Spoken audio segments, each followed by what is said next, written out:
a line here.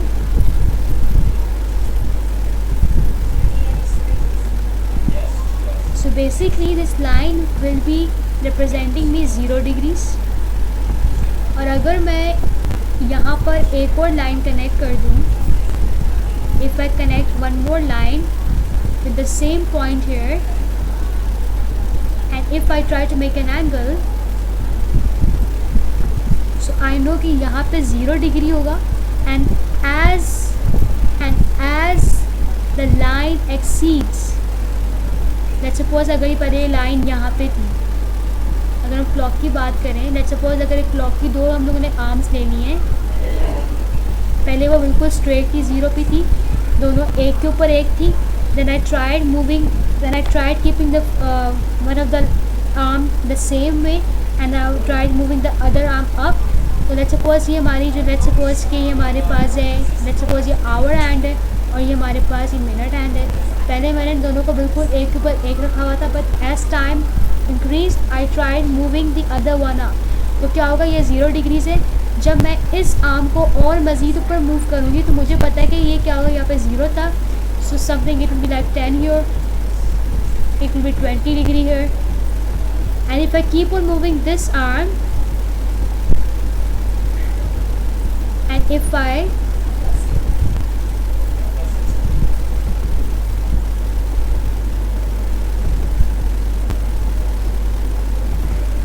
keep on moving the arm here, like if the arm move this way, so अब यहाँ पे जो भी इसकी वैल्यू होगी एंगल्स में, it has to exceed, it has to be more than 20 degree, like it has to be something like 90 degree। अब आप मुझे खुद सोच के बताएं कि मैं इस फॉर्म के एंगल्स को मेजर करने के लिए कौन सा स्केल यूज़ करूँगी, the lower one or the upper one. As discussed, ये नीचे वाला स्केल स्टार्ट होता है 0 से, it goes up to 90 degree, then it exceeds and it goes up to 180 degree on the left, but the upper one, ऊपर वाला क्या करता है, it starts from the 0 degree up on the left hand side, then it goes up to 90 degree and then it ends up at 180 degree on the right। तो ये obvious सी बात है कि इस तरह के एंगल्स को मेजर करते हुए जो कि स्टार्ट होते हैं from the right hand side, याद रखिए वो एंगल्स जो स्टार्ट होते हैं राइट हैंड साइड से। अब यहाँ पे देखिए तो ये एंगल स्टार्ट कहाँ से हो रहा है, it's starting from the right hand side. तो आप वही स्केल यूज़ करेंगे जहाँ पे आपकी एंगल स्टार्ट हो राइट हैंड साइड से। अगर मुझे इस तरह का कोई एंगल अगर मेजर करना है तो मैं यहाँ पे कौन सा स्केल यूज़ करूँगी, मैं वो स्केल यूज़ करूँगी जो कि स्टार्ट होता हो राइट हैंड साइड से। Let's suppose if we have a different angle, let's suppose in this example this is the base line, ये एक फिक्स लाइन है, so I will mark it as 0, ये हमारे लिए 0 डिग्री होगा। And we know that as I go up this way, as I go up this way my degrees will increase.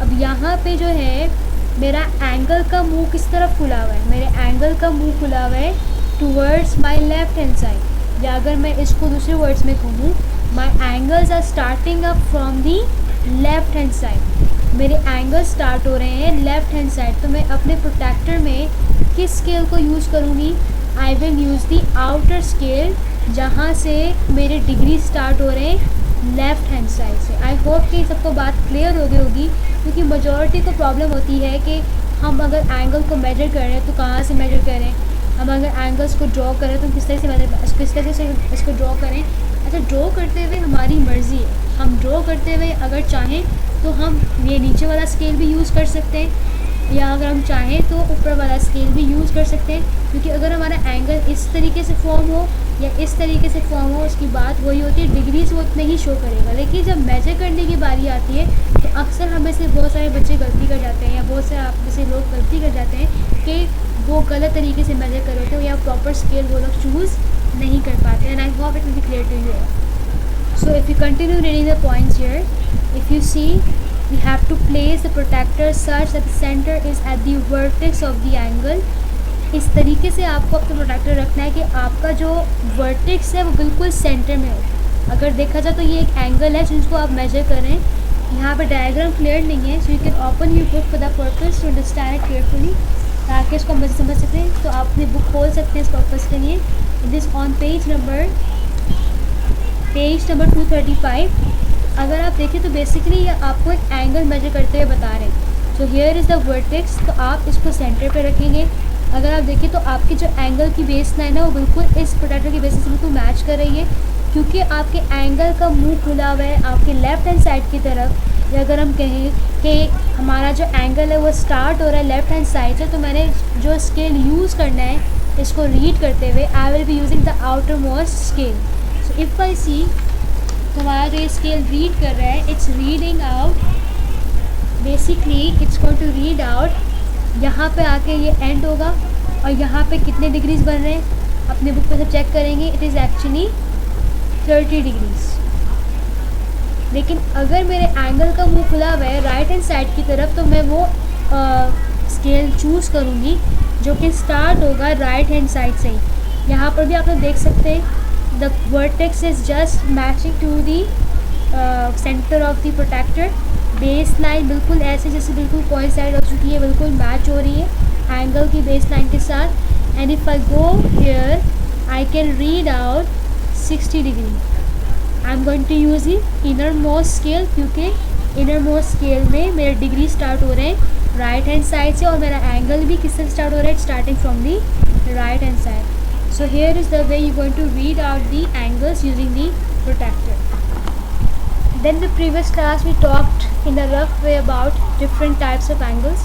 हमने बात की कि अक्यूर एंगल्स कौन से होते हैं, वो एंगल्स जो 90 डिग्री से कम हो। अक्यूर एंगल का मतलब क्या है, वो मतलब छोटे एंगल्स। तो हमें पता है कि 0 और 90 के दरमियान होंगे, तो वो अक्यूर एंगल है। राइट एंगल कौन से, angles which are of 90 degree. Example आपको आपके दिए हुए, like scissors show us the example of an acute angle, flag pole actually shows the example of a right angle. अच्छा, ऑप्टिक्स एंगल्स आर बेसिकली वो angle होते हैं जो कि मोर देन 90 डिग्रीज होते हैं। They are between actually 90 degree and 180 degree. इस बात का मतलब क्या होता है, let's study it here. Our straight line basically has how many degrees, our straight line is basically having 180 degrees। और वो कह रहे हैं अगर हम जब भी अपना ऑप्टिक्स एंगल ड्रॉ करते हैं, हम अपना ऑप्टिक्स एंगल हमेशा ऐसे ड्रॉ करते हैं, it is something like this if I am not wrong. तुम्हारा ऑप्टिक्स एंगल कुछ ये बन रहा होता है, हमारा ऑप्टिक्स एंगल कुछ ये बन रहा होता है। अगर हम यहाँ पे इस बात को प्रॉपरली स्टडी करें, तो यहाँ पे अगर हम लिखना चाहें, so basically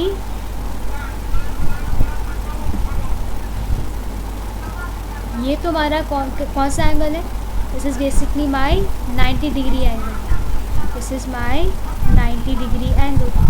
let me colour it a bit, 90 degree angle. So if you see basically this obtuse angle, let me shade it out. This obtuse angle is basically more than 90 degree and is basically less than 180 degree. It has to be more than 190 degree and it has to be less than 180 degree. Reflex angle basically कौन से angle होते हैं, they are basically more than 180 degree, वो angles जो कि 180 degree से ज़्यादा होते हैं।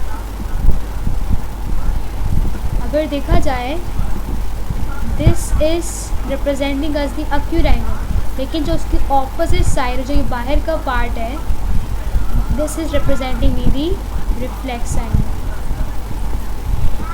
I hope it's very easy. We have been doing this since long, since our grade 5.